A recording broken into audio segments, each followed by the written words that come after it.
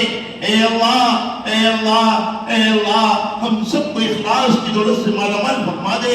اے اللہ ہم سب کو اخلاص کی دولت سے مالا مال فرما دے. ہمارے ارکان پر اخلاص پیدا فرما دے. ریاکاری سے تکبر سے اللہ ہم تمام کی بہتری حفاظت فرما دے.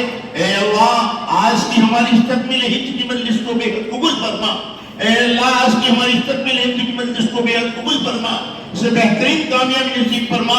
اے اللہ جن طلبہ نے اے اللہ تکمیل ہج کیا ہے اے اللہ ان کے سینوں میں تحیات محفوظ فرما. اے اللہ ان کے سینوں میں تحیات محفوظ فرما. اے اللہ ان کے سینوں میں تحیات محفوظ فرما. اے اللہ ہمارے اساتذہ کرام کی محنتوں کو قبول فرما. اے اللہ ان کو صحت و تندرستی عطا فرما. ان کی پریشانیوں کو دور فرما. ان کی زائد تمناؤں کو پوری فرما. اے اللہ ہمارے اساتذہ کرام کی ضروریات کو تیرے خزانے گیس سے پوری فرما. اے اللہ ان کی مسجد تمام مسائل کو آسانی کے ساتھ، عافیت کے ساتھ، خیر کے ساتھ پورا فرما. اے اللہ یہ طلبہ کرام اے اللہ ہمارے پاس امانت کے طور پر چھوڑا تھا. ان کے والدین نے ہمارے پاس امانت کے طور پر چھوڑا تھا. اے اللہ ان کی ہمیں صحیح تربیت اور صحیح تعلیم نہیں دے پائے ہیں. اے اللہ دی بھی ٹوٹی پھوٹی ہم سے خدمت ہوئی ہے. اے اللہ اس کو قبول فرما دے. اے اللہ اس کو قبول فرما دے. اے اللہ اس کو قبول فرما دے. اے اللہ حاضرین مجلس کی پریشانیوں کو دور فرما دے. حاضرین مجلس کی زائد تمناؤں کو پوری فرما دے. اے اللہ اس قرآن کریم تکمیل کی مناسبت سے اے اللہ جن صوبوں میں جن علاقوں میں اے اللہ بارش نہیں ہے اے اللہ رحمت بارہ برسا دے. اے اللہ رحمت والی بارش کو برسا دے. اے اللہ رحمت والی بارش کو برسا دے. اے اللہ رحمت والی بارش کو برسا دے. اے اللہ تو ہمارے گناہوں کی طرف مت دے.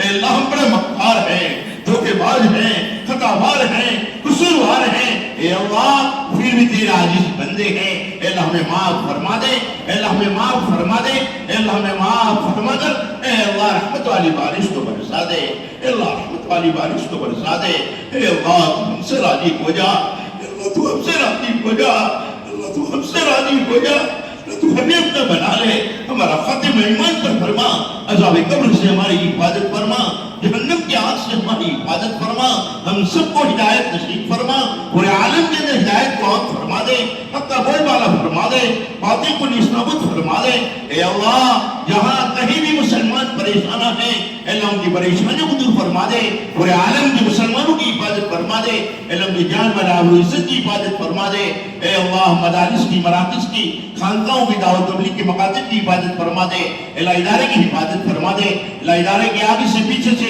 اوپر سے نیچے سے دائیں سے بائیں سے ہر سخت سے حفاظت فرما دے، اے اللہ فتنے کی فتنے سے، حاسدین کے شر سے، مخالفت کی مخالفت سے، ظالمین کی ظلم سے ادارے کی بہترین حفاظت فرما دے، اے اللہ ادارے کو تعلیمی تعمیری ترقیات سے نواز دے، اے اللہ ادارے کی نظر بس سے حفاظت فرما، ادارے کی تمام مسائل کو آسانی کے ساتھ، عافیت کے ساتھ، خیر کے ساتھ پورا فرما، اے اللہ ادارے میں جو تعمیری کام چل رہا ہے اے اللہ اس کو بھائی تکمیل تک پہنچا دے، اس میں آنے والی رکاوٹوں کو دور فرما دے، اے اللہ خیر سے مدد فرما دے، اے اللہ مفتی صاحب کہ اللہ کو جو تمنائیں ہیں خصوصاً بنات کی اور دارالمدرسین کی اے اللہ کیف سے رائے ہموار فرما دے، اے اللہ اس کے بننے کی کیف سے رائے ہموار فرما دے، اے اللہ ہم تمام اللہ آج کی تکمیل ہند کی مجلس میں بھیک مانگ رہے ہیں کہ اس ادارے کی جتنی بھی ضروریات ہیں تیرے خزانے کیف سے پوری فرما دے، اے اللہ ہم تمام کو دن دنیا کی ان بھلائیوں سے نواز دے، ہمارے دلوں میں تیرا خوف پیدا فرما دے، ہم تمام کو کسی کا محتاج نہ بنا، ہم تمام کو تجھ سے مانگنے والا بنا دے، اے اللہ رونے والا بنا دے، اے اللہ تجھے رونا بہت ہی پسند ہے، ہم سب کو رونے والا بنا دے، ہم سب کو رونے والا بنا دے، اے اللہ جن لوگوں نے دعا کا کہاں لکھا ہے اللہ تم کو رکھتے ہیں، اے اللہ جو کہہ نہ سکے اے اللہ جن کا ہم پر حق ہے اے اللہ ان تمام کی زائد تمناؤں کو پوری فرما دے، اے اللہ آج اس مجلس میں جن حضرات نے ان طلبہ کرام کے لیے اے اللہ کھانے کا انتظام کیا ہے اے اللہ ان کے کھانے کرنے کو قبول فرما، اے اللہ ان کے کاروبار میں ترقی عطا فرما، ان کی پریشانیوں کو دور فرما، ان کی زائد تمناؤں کو پوری فرما، اے اللہ ادارے کے معاونین محسنین کی حفاظت فرما، ان کے کاروبار میں ترقی عطا فرما، ان کی زائد تمناؤں کو پوری فرما، اے اللہ جو مانگا وہ بھی عطا فرما، جو مانگنے سے رہ گئے وہ بھی عطا فرما، اے اللہ اس مجلس میں اے اللہ جتنے بھی یہاں پر حضرات پہنچے ہیں اے اللہ خصوصاً اے اللہ خاص طور سے تیرے قرآن کریم کی اے اللہ برکات لینے کے لیے یہاں پہنچے ہیں، اے اللہ اس تکمیل ہند کی قرآن کی برکات سے ان تمام اے اللہ جو یہاں حاضر ہوئے ہیں ان تمام کی زائد تمناؤں کو پوری فرما، ان تمام کی پریشانیوں کو دور فرما، اے اللہ جو پریشان حال ہے ان کی پریشانیوں کو دور فرما، اے اللہ جو مقروض ہے ان کی قرض کی ادائیگی کی گرفت سے راہ ہموار فرما، اے اللہ جو غلط مقدمات میں پھنسے ہوئے ہیں اے اللہ ان کی رہائی کے لیے گرفت سے راہ ہموار فرما، اے اللہ جو مانگا وہ بھی عطا فرما، جو مانگنے سے رہنا ہے وہ بھی عطا فرما، اے اللہ ہماری چھوٹی بڑی دعاؤں کو محض فضل و کرم سے اور حضور اکرم صلی اللہ علیہ وسلم کی برکات سے قبول فرما، قبول فرما، قبول فرما، صلی اللہ تعالی علی خیر خلقہ محمد و آلہ و اصحابہ اجمعین برحمتک یا ارحم الراحمین۔ جزاک اللہ خیر۔ حضرت کا ہم پورے علاقے کی طرف سے مولانا یونس صاحب، مولانا افسر صاحب آ جائے، شال اڑا کر استقبال فرمائیں۔ اسے مولانا یونس صاحب آ جائیں، مفتی محمود صاحب کا استقبال فرمائیں، وقت کم ہے سب کام ڈالتے اور یونس صاحب بھی آ جائیں، حافظ ہمارے پٹیل صاحب آ جائیں ماشاءاللہ۔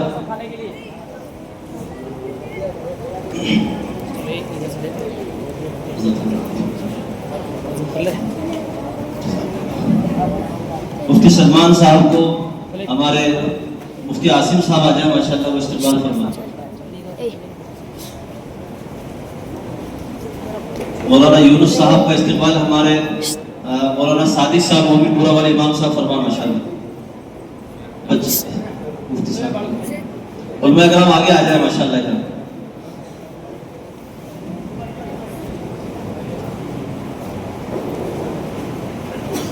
مولانا عبید اللہ صاحب ماشاءاللہ آ جائے، آپ کے ساتھی مولانا عبید اللہ صاحب کا اکرام ماشاءاللہ ہے تو وہ یونس صاحب کو شال دے دیجیے مولانا عبید اللہ صاحب کی۔ مولانا خلیل صاحب، قاری خلیل صاحب آگے آ جائے ماشاءاللہ، ان کی شال بھی استقبال کی ماشاءاللہ۔ ہمارے مولانا یونس صاحب آ جائیے، علماء کرام سارے آگے آ جائیں ماشاءاللہ، سامنے آ جائیں۔ بہت قیمتی علماء اکرام کوئی ماحول نہ بنائے جانے کا، صرف طلباء اکرام کو کھانے کا ہے، کیونکہ ہمارے لیے بڑی سعادت کی بات ہے کہ آپ لوگوں کی محبت میں آپ لوگ آئے ہیں، ماشاءاللہ بڑی بات ہے۔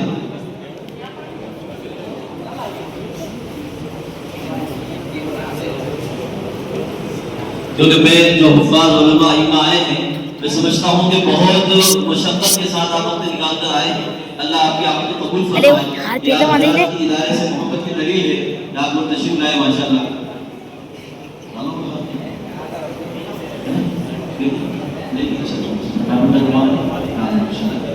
اور بیٹھ جائے اعلیٰ علماء کرام انشاءاللہ۔ مفتی محمود صاحب سے میں درخواست کرتا ہوں کہ وہ ان طلباء اکرام سے فارغ ہونے کے بعد جو اساتذہ ہم بھی طالب علم ہیں، آپ کے لیے آپ ہمارے سامنے رائے عمل ایسا طے کرتے پورے علاقے میں اللہ تعالیٰ دین کی فضاؤں کا، مکاتب کا، اس وقت میں جو امت کو ضرورت ہے اس پر ہم کھڑے ہو جائیں، ایسی آپ قیمتی نصیحتیں ہمارے سامنے پیش کرنا۔ علماء اور اہل علم کے سامنے چلو روٹی کھایا وہاں دینے جا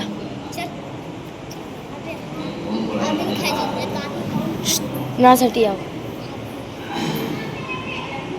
اللہ تعالیٰ سے دعا اجازت کرتے ہیں کہ اللہ تعالیٰ کچھ ایسی بات کروائے جو آپ کی ایا ہمارے لیے زندگی میں آئندہ مفید ثابت ہو۔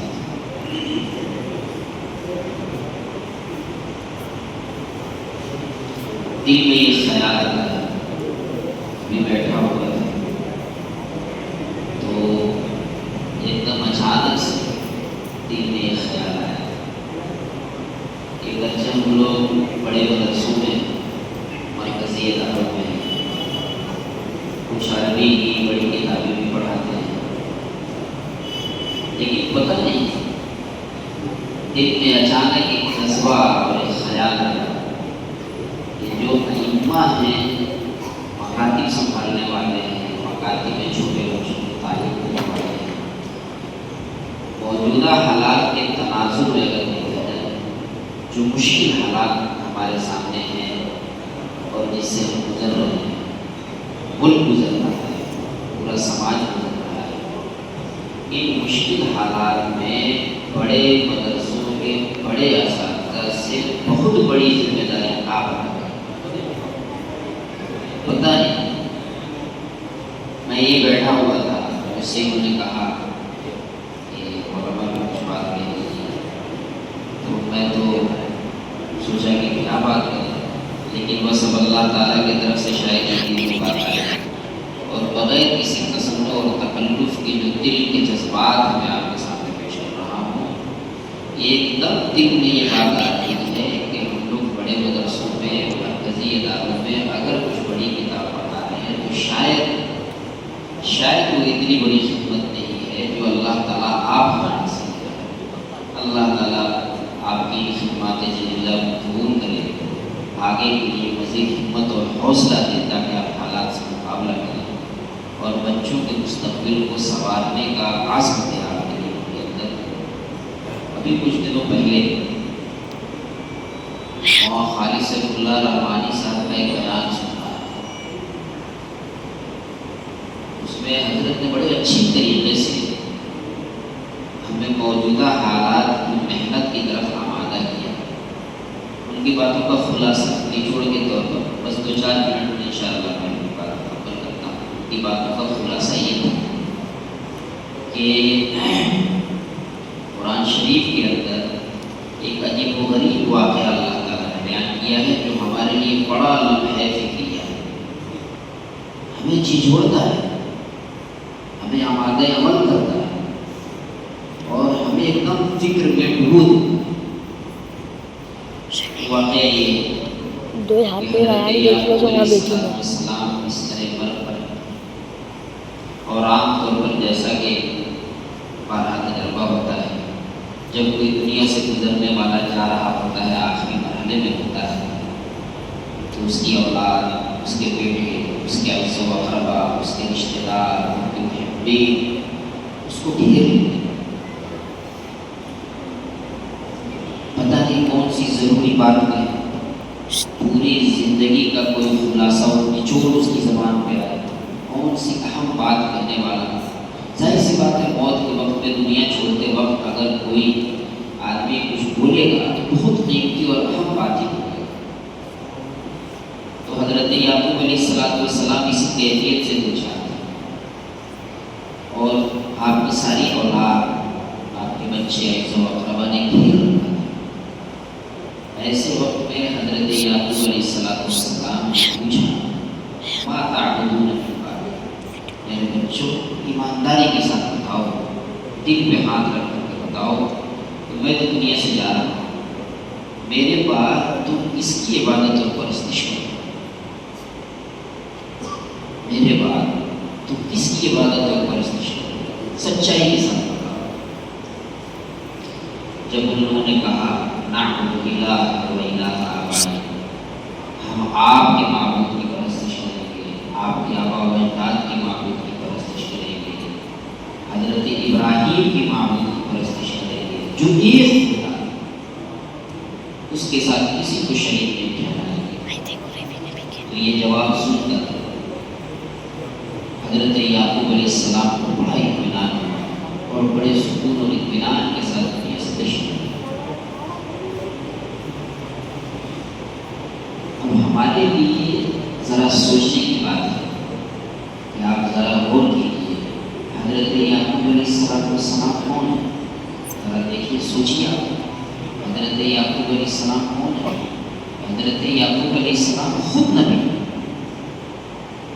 آپ کے والد ذرا اوپر جائیے، حضرت یعقوب نبی، حضرت یعقوب کے والد حضرت اسحاق نبی، حضرت یعقوب کے چچا حضرت اسماعیل نبی، اور پھر ان دونوں کے والد اور حضرت یعقوب علیہ السلام کے دادا حضرت ابراہیم علیہ السلام نہ یہ صرف نبی بلکہ ابو الانبیاء. بعد میں جتنے انبیاء آئے ہیں سب حضرت آدم علیہ السلام کے اولاد.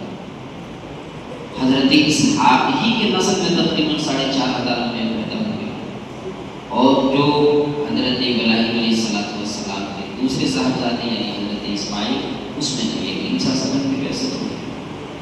تو حضرت ابراہیم نہ صرف نبی بلکہ ابو الانبیاء، تمام بعد کے انبیاء کے باپ. یہ تو حضرت یعقوب علیہ السلام کے اوپر والی بات ہے. ذرا نیچے اتریے. حضرت یعقوب علیہ السلام کے صاحبزادے حضرت یوسف علیہ السلام جلیل القدر نبی، اور بائبل کی روایت کے مطابق، ہمارے یہاں تو نہیں لیکن بائبل کی روایت کے مطابق حضرت یعقوب علیہ السلام کے ایک صاحبزادے کا نام یہودا، وہ بھی. تو آپ غور کیجیے، اوپر کی طرف بھی نیچے کی طرف پورا خاندان انبیاء کا،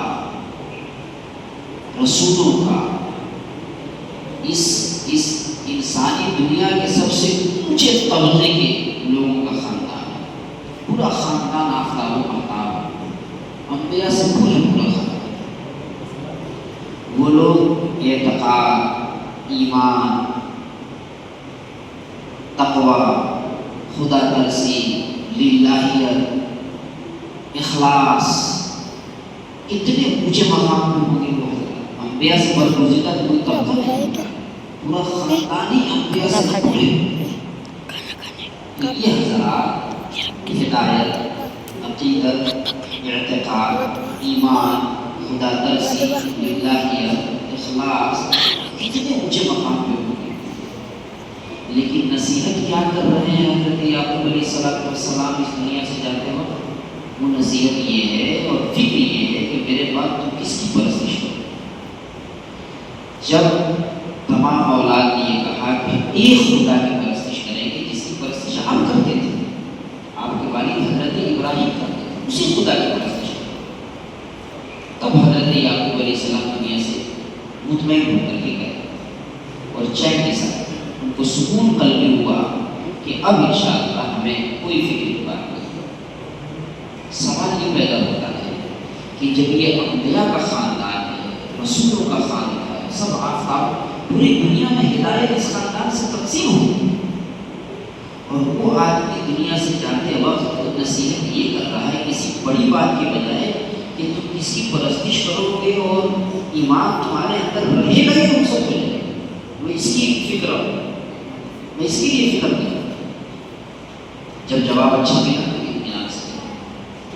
اس کی وجہ مفسرین یہ بتاتے ہیں کہ حضرت یعقوب علیہ السلام اس وقت مصر میں تھے، کنعان میں نہیں تھے.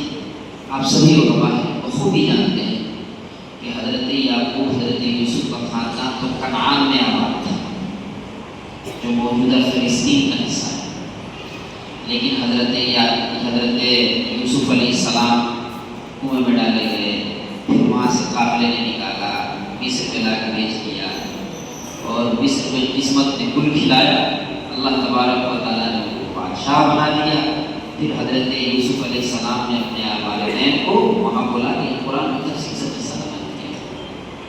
تو یہ سب حالات بنے جس کی وجہ سے حضرت یعقوب علیہ السلام کا پورا خاندان جا کر کے آباد ہو گیا تھا مصر میں. اس وقت جس وقت حضرت یعقوب علیہ السلام کی اپنے اولاد سے گفتگو ہو رہی تھی، مصر کے اندر مشرکین غالب اکثریت کی میجورٹی تھی. وہ بہت سنکھیک تھے، وہ اکثریت میں تھے. ان کے یہاں شرکیہ عقائد کی وجہ سے سورج کی بھی پوجا ہوتی تھی، چاند کی بھی پوجا کرتے تھے، وہ بادشاہوں کی بھی پوجا کرتے تھے، گائے کی بھی پوجا کرتے تھے.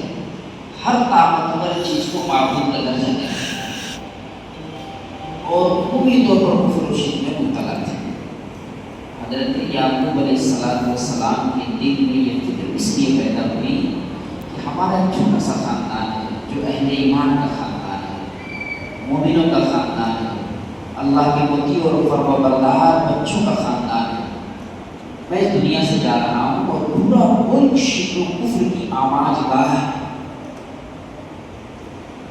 پتہ نہیں ہمارے جانے کے بعد یہ غالب اکثریت اس اقلیت کو نگل نہ جائے اور اپنے اندر جذب نہ کر لے اور جذب تنقید کے وجود ہی کو ختم کر دے.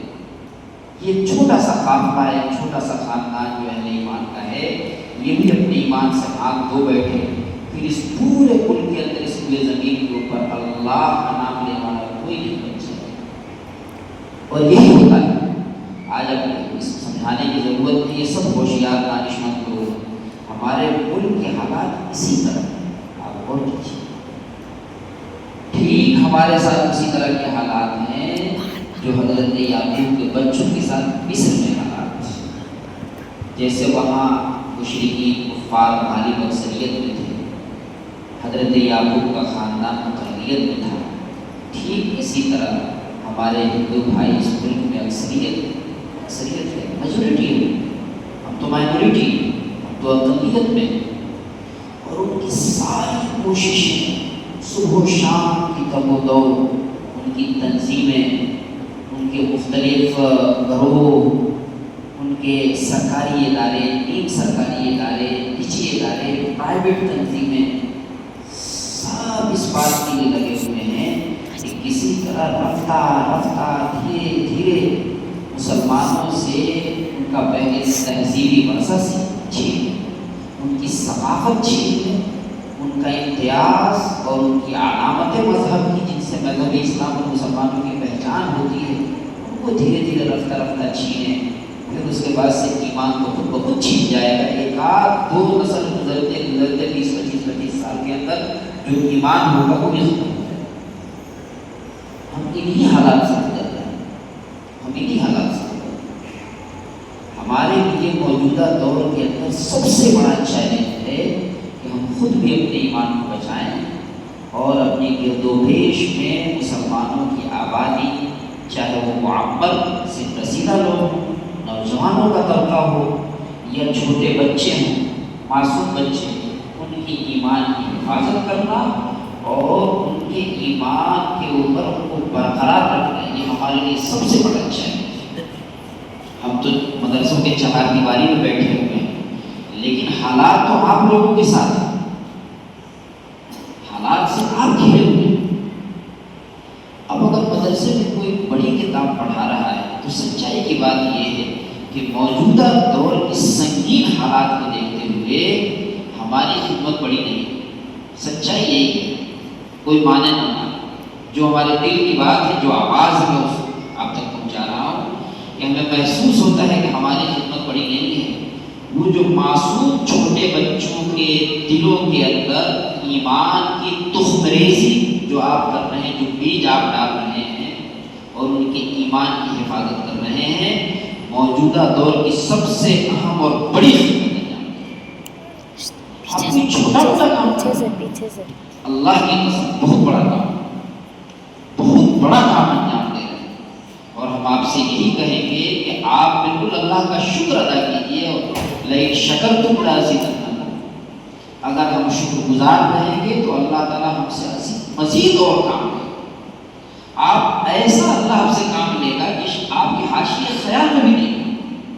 اگر اللہ کو خوش کرنے کے لیے چھوٹی جگہ میں بیٹھ کر کے اللہ کی دین کی حفاظت کے لیے اگر نیک جذبے کے ساتھ مخلصانہ طریقے پر جتنی صلاحیت اللہ تبارک و تعالیٰ نے ہمیں دی ہے سب ہم جھوک دیں اور لگا دیں جس حد تک اللہ تعالیٰ نے ہمیں دیا ہے، تو جو مکاتب کا نظام آپ چلا رہے ہیں اور چھوٹے بچوں کو پڑھا رہے ہیں، ان کے ایمان کی، ان کے عقیدے کی حفاظت کر رہے ہیں، اس ملک کے اندر موجودہ حالات میں خدا کی قسم سب سے بڑی محنت ہے.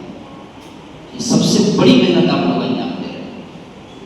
مدرسوں میں تقریریں کر لینا، علمی بحثیں کر لینا، تقریر فلسفیانہ علمی گفتگو کر لینا، ہو سکتا ہے ہم لوگوں کے لیے آسان ہے، دن راتیں کرتے ہیں تو کوئی مسئلہ نہیں.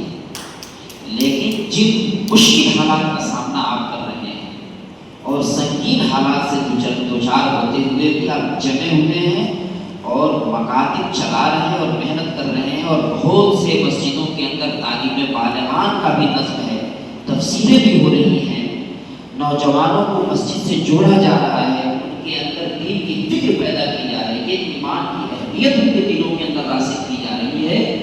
یہ کوئی چھوٹا موٹا کام ہے. اللہ تعالیٰ اپنی خدمات کو قبول کرے، آگے کے لیے مزید حوصلہ دے اور آپ کو صحت دے، عافیت دے، اور آپ کے اندر ایسی ہمت دے کہ اللہ تبارک و تعالیٰ آپ سے وہ کام لے کہ شاید آپ نے بھی نہیں سوچا. لہذا میرے بزرگوں اور دوستوں، ہمارے اکابر کی یہی سوچ ہے کہ اس وقت مدارس چاہے بڑے بڑے قائم نہ ہوں، جتنے ہیں وہ کافی. سب سے زیادہ ضروری کام اس وقت کرنے کا جو ہے وہ مکاتب کا ہے. اس کی افادیت اور اس کا فائدہ زیادہ عام ہے اور بڑے پیمانے پر وہ فائدہ محسوس کیا جا رہا ہے. مدارس کے فائدہ ایک محدود دائرے میں سمٹ کرتے رہتے ہیں، لیکن مکاتب کے واسطے سے آپ بہت دور تک پہنچ سکتے ہیں. ہر گھر کے اندر آپ پہنچ سکتے ہیں، ہر گھر کے اندر. ابھی جو موجودہ تعلیمی رپورٹ آئی ہے کچھ دنوں پہلے کی بات ہے، تو مدرسے میں آنے والے جو لوگ ہیں، جو بچے مدرسے میں آتے ہیں پڑھنے کے لیے، ان کا تناسب اور ان کا فیصد جو گورنمنٹ نے جاری، گورنمنٹ کے ڈاٹا کے مطابق ان کا تناسب اور فیصد جو مدرسے میں آنے والے طلباء ہیں 0.8%،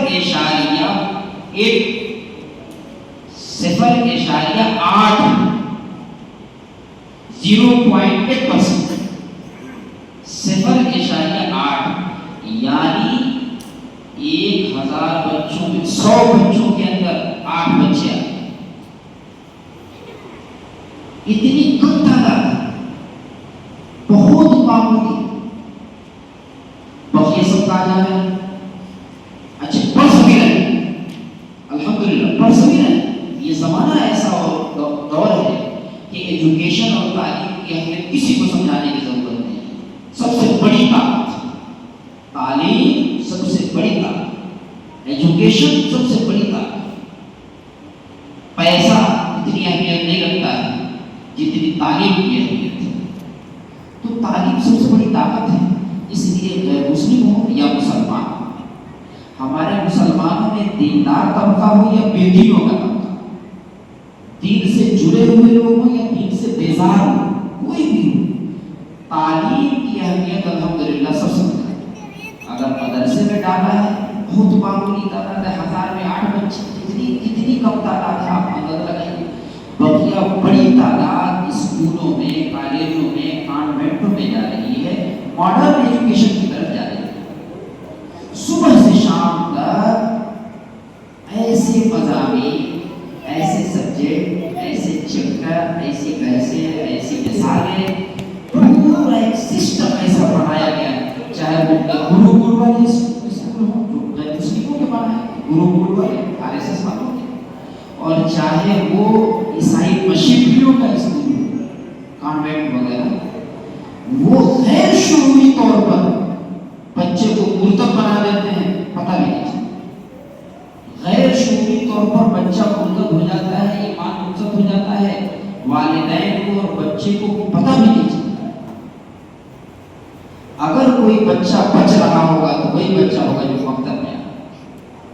ابھی ایک بیان سن رہا تھا ندوہ کے بڑے عالم مولانا عبداللہ حسنی منتظر لولانی، وہ ان کا ایک بیان سن رہا تھا، وہ کہہ رہے تھے کہ میرا بھی ایک دورہ ہوا، میں مہاراشٹر میں دور سے اضلاع میں گیا اور حیدرآباد کے بھی مسافات میں بہت بڑا دورہ، وہ کہتے ہیں میں تھک گیا ہوں، تقریباً مہینوں پر مشتمل دورہ کر کر کے آ رہا ہوں میں، اور بڑے حالات میں نے دیکھے اس ملک کے اندر۔ وہ کہہ رہے تھے کہ کئی وہ چونکہ بڑا اسکول چلاتے ہیں تو ان کو وزٹ بھی کرایا تھا لوگوں نے، جو اسلامک ماڈل اسکول چلانے والے لوگ تھے، انہوں نے اپنے اپنے اسکول میں بلایا تھا کہ مفید رائے سے مشورہ سے نوازیاں، اس کے لیے ان کا دورہ ہوا تھا۔ تو کہا کہ اساتذہ کی ایک مجلس ہوئی اور اس مجلس کے اندر ہمیں گفتگو کرنی تھی، ان سے آواز جانے بھی، ان سے گفتگو بھی ہوئی، منتظمین سے بھی گفتگو ہوئی۔ تو اسکول جو چلانے والے لوگ تھے انہوں نے بتایا کہ ہم نے اسلامک ماڈل اسکول کھولا اور اس میں اساتذہ ہائر کیے، بلائے دور دور سے، اور اسلامی تہذیب و ثقافت کے یعنی اسلامی ماحول کے اندر ماڈرن ایجوکیشن کا نصب کیا۔ جو اساتذہ ہم نے بلائے تھے بڑی بڑی تنخواہ دے کر 50,000 60,000 70,000 کی تنخواہیں دے کر کے بڑی رقم دے کر، جب ان کا ان کے سبجیکٹ میں تو ان کو کمال تھا، لیکن بھائی تم مسلمان بچوں کو اسلامی ماحول میں پڑھانے جا رہے ہو تو اسلامیات کا علم بھی تمہارے لیے ضروری ہے، تبھی تو بچوں کو تم پڑھاؤ گے، بجائے مشرکانہ مثالیں دینے کے اسلامی مثال دے کر کے بچوں کو اسی رنگ میں ڈھالو گے۔ تو جب ان کا وہ جائزہ لیا اور ان سے سوال و جواب کیے اور روبرو یعنی شخصی گفتگو ہوئی، تو کہا کہ میں دنگ رہ گیا کہ ان اساتذہ کو اسلام کے بنیادی عقائد کا بھی پتہ نہیں، نبی کریم صلی اللہ علیہ وسلم کا بھی نام پتہ نہیں، نبی کریم صلی اللہ علیہ وسلم کے والد کا نام کا تو کسی کو پتہ نہیں۔ تقریباً 25-30 ایسے اساتذہ سے انہوں نے روبرو گفتگو کی، اس میں سے ایک آدمی ایسا نکلا جس نے انہیں سارے سوالات کے جواب دیے۔ انہوں نے کہا نماز کا طریقہ پورا نماز کا طریقہ بتایا، اس نے کلمے سنت سارے کلمے بتا دیے، اس نے دعائیں قنوت پوچھا وہ بھی بتا دیا، نبی کریم صلی اللہ علیہ وسلم کے اس میں گرامی اور والدین کے نام پوچھے وہ بھی بتا دیے، کچھ موٹے موٹے اسلامی سوالات کے سب نے پرفیکٹ جواب۔ اندر مت آنے کوئی نہیں بھی، تو ان کو حیرت ہوئی یار یہ سارے فیل ہو گئے، یہ اسلامی ماڈل میں ٹیچر ان کا یہ حال بچوں کو پڑھائے، ایک بیچارہ یہ نکلا ہے۔ تو بعد میں ان سے پوچھا کہ بھائی آپ ماشاءاللہ بہت اچھا پایا، آپ کو یہ سب باتیں کیسے معلوم؟ کہا کہ میں نے یہ ساری باتیں مکتب میں سیکھی تھی۔ کیا کہا؟ وہ ان کی ڈگری دیکھیے تو BSc آنرس کیا ہوا، اور کوئی اس میں PhD لیول پر پہنچا ہوا، کوئی MPhil کیا ہوا، کوئی ماسٹر ڈگری ہولڈر، سب قابل خالی، اور دینیات میں 7% کچھ آتا ہے۔ ایک بیچارہ اس میں نکلا، کہہ رہے تھے کہ میں تو بہت دکھی تھا کہ یار اللہ یہ کیا ہو رہا ہے، لیکن ایک نے لاج رکھ دیا، اس سے جو کچھ پوچھا اس نے صحیح صحیح جوابات دیے، اور جب مجھے حیرت ہوئی کہ سارے گڑبڑ نکلی یہ کیسے، تو اس سے تنہائی میں پوچھا بھائی آپ کو کیسے؟ انہوں نے کہا کہ میں نے مکتب میں یہ ساری باتیں پڑھی اور وہاں سے یہ مکتب کا فائدہ ہے۔ آپ سے درخواست یہی کرنی ہے کہ اللہ تعالیٰ حکمت بھی دے، حوصلہ بھی دے، صلاحیت بھی دے، عزم بھی دے، آپ کی محنتوں کو اللہ تعالیٰ قبول بھی کرے۔ جہاں آپ بیٹھ کر کے مکتب کا نظام سنبھال میں اس کو اور بھی منظم کیجیے اور بھی مستحکم کیجیے۔ اگر صرف وہیں تک کام ہو رہا ہے تو آپ تعلیم بالغان کے لیے بھی محنت کیجیے، اور زیادہ سے زیادہ مکتب کو وسیع پیمانے پر چلائیں۔ اس کے لیے جو صاحب سبق لوگ ہیں، پڑھے لکھے لوگ ہیں، مسجد سے قریب رہنے والے لوگ ہیں، ان کو اپنی کام کی نوعیت سمجھائیے، ان کو اعتماد میں لیجیے۔ انشاءاللہ جب آپ درد کے ساتھ کوئی بات ان کے سامنے رکھیں گے، اللہ تعالیٰ خالی نہیں جانے دیں گے، ضرور اسباب اللہ تعالیٰ مہیا کروا دیں گے۔ اور اگر یہ کام آپ نے کیا تو یقین جانیے نسلوں کی ایمان کی حفاظت کر رہے ہیں۔ یہ چھوٹا موٹا کام نہیں، بہت بڑا۔ جتنی افادیت مکاتب کی ہے اور مساجد کی تعلیم کی ہے، مدرسوں کی تعلیم کا دائرہ محدود ہے اس کے مقابلے میں، یہ بہت بڑا، بہت وسیع ہے۔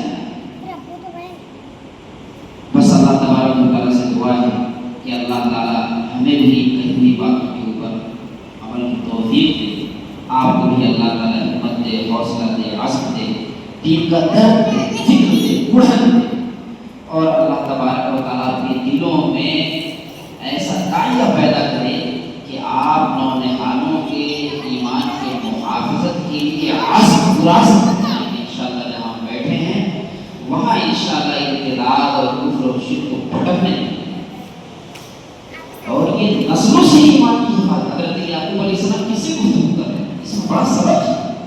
حضرت یعقوب نے جس ماحول میں گفتگو کی، ہمارے ملک کے حالات ٹھیک اسی طرح، اور جب بچوں کو آپ سنبھالتے ہیں، اور بچے تو سادہ لوگ ہوتے ہیں، جو چاہو آپ ان میں پیوست کریں، انشاءاللہ قدر بھی کریں گے، آپ کی عزت و توقیر بھی کریں گے، پوری زندگی آپ کے احسان شناس ہوں گے، اور آپ کے لیے دل سے دعائیں دیں گے۔